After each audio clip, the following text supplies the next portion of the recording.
So for today's video, we're going to talk about mental and physical health.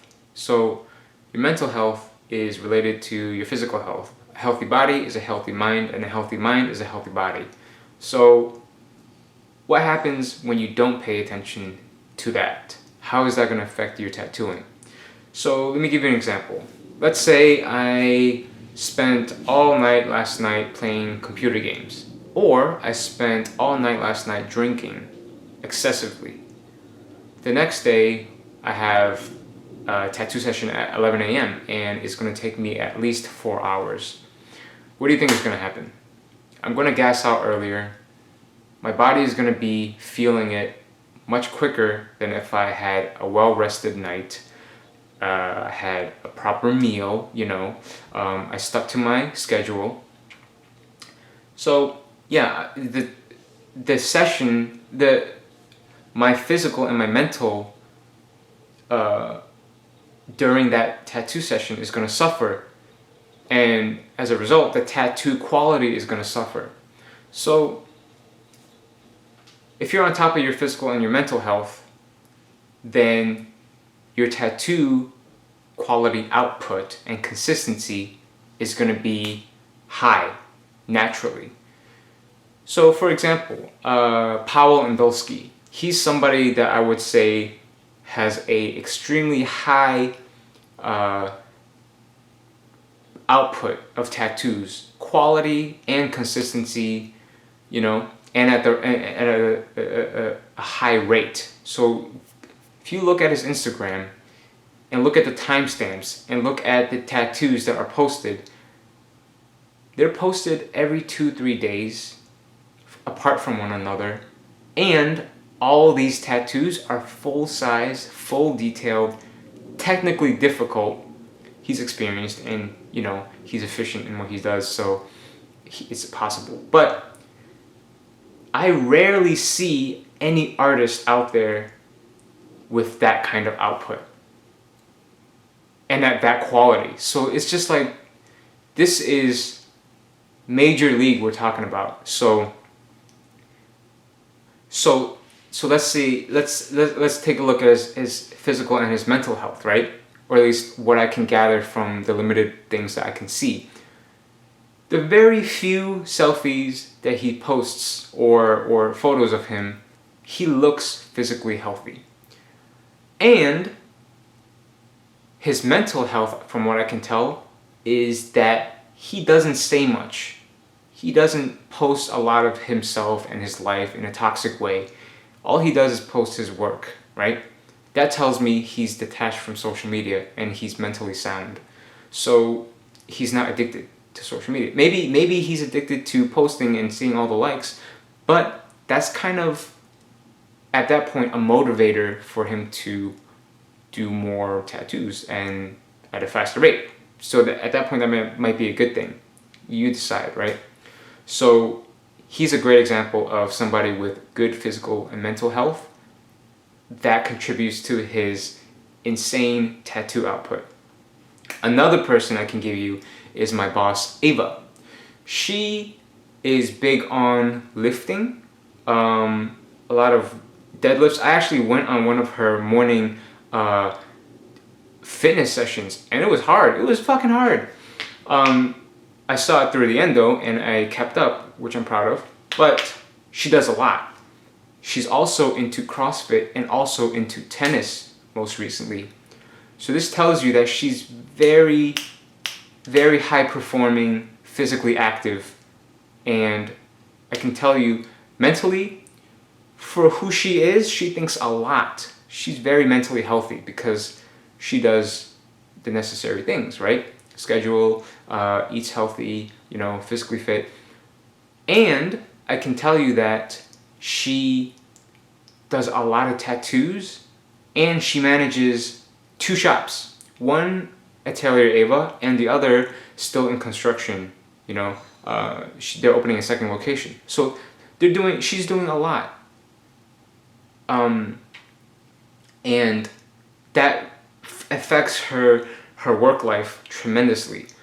Another example I can give you is myself. So I can tell you from personal experience, some days I miss my training sessions. So I do a lot of boxing, cardio, right? I don't lift a lot, but I should do more of that. The days that I miss it, my body hurts, my mental health is not as clear. I'm more distracted, I'm more irritable, I don't know, there's just something is not right. And my body hurts. And when I'm tattooing, it's just extra things for me to focus. What you want to do, especially for long tattoo sessions, is you want to clear out all the unnecessary things so you can focus on the task at hand, which is quality, accuracy, depth. You have a lot of things to consider when you're tattooing.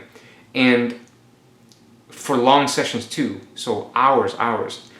The later hours, that's when it really hits you. You have to be even more present to finish strong, right? You don't want to rush towards the end because you did all that work 70% of the way. The last 30%, you want to rush it, you're going to give an overall, not 100% quality tattoo. So that's what I'm saying. With Powell and Dulski, he gives they look like high 90 to 100% quality tattoos every 2-3 days. And God knows how long that takes some of them. One of them I saw he had to split into 2 sessions. So yes, so physical and mental health matters a lot. Another important thing that contributes to my physical and mental health is that I have a dog and I walk her sometimes, not all the time. My wife sometimes walk her too, but being able to step out to the park and get some vitamin D, and walking, fresh air, especially first thing in the morning, and sometimes the cold air hitting you is really good. It feels really amazing, And also, if I didn't mention this before, eating healthy too. So, and don't tell me that it's expensive to eat healthy. You can cook. You have a set of hands. You have the internet. So eating healthy is no excuse. It's so cheap to get groceries, much cheaper than what you're paying for these processed foods, So yeah, cook your meals. Make sure they're healthy. So you are what you eat, right? You'll feel better if you eat healthy. And if you take morning walks, dog walking, that in conjunction with your regular exercising routines, like going to the gym, doing whatever it is that you enjoy doing, lifting, boxing, tennis, lacrosse, basketball, these are all great for you, So I get our lives aren't perfect, and sometimes, we are dealt a bad hand, but I'm also telling you that you have the power to make necessary changes to fix that. That's what I had to do for myself. I was addicted to the computer, and what does the computer have? It has highly addictive games, it has pornography, it has all these, social media. There's a ton of things in that fucking thing that can cloud your head and in turn cloud your physical health. I was not physically healthy. Obviously mentally. I was not physically and mentally healthy for a long time before I hit rock bottom and I had to make necessary changes. And from then on, it was a nice momentum going to where I am today. So if you are dealt a bad hand, you need to utilize those times where you hit rock bottom, because if you're comfortable and you're not at rock bottom yet, you're not going to make any changes. It's just hard for us as humans to do that. So we got to seize the opportunities when you get a rough breakup, or when you've did so much stupid shit that all the friends around you kind of ignore you, or if you did so much addictive things that your body is in absolute pain, and then you realize, oh my god, what the fuck am I doing? Then you make these necessary changes. make use of those situations because they don't come often. And if you either those kill you or you make use of those situations for a short amount of time and then you get back on your bullshit. Stop. Keep going on the right path, because if you don't, you're gonna fall right back to rock bottom after rock bottom after rock bottom. And what's gonna do? One of those rock bottoms eventually is gonna kill you. So don't let that happen, because yeah, we're human. We only have a finite number of lives. Okay, so what am I saying? Physical and mental health is extremely important, especially in the higher tier levels of tattoo artistry. So you need to be on top of that if you want to go farther than where you are, or blah blah blah. So I want to add one more point, which is sweating. And so you're only going to get intense sweating through intense cardio or sauna or extremely hot weather. So out of those three, the extremely hot weather will get you sweating just off the bat. I mean, it's uncomfortable, but you don't have to go through intense cardio or find a sauna, pay, and then get undressed and get that intense sweating.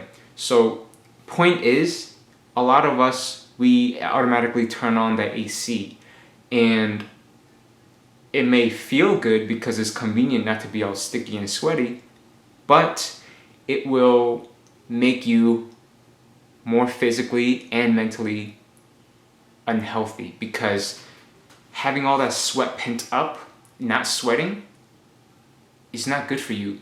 I can give you an example, which is I went to Shanghai to visit my dad's side of the family, and through their apartment complex, one of the rooms were being rented out to Airbnb, and the tenants, we were told that the tenants there constantly put the AC on, and they were always sick. So they're very sickly people because they don't want to sweat during the hot weather, because I don't know, it's just uncomfortable. So yeah, that tells you that it's not healthy for us to constantly turn on the AC. So my advice to you is, when it gets to the hot weathers, just turn on the AC only on at night, so you can sleep through the night. But just see for yourself what kind of difference that makes to you physically and mentally. Yeah.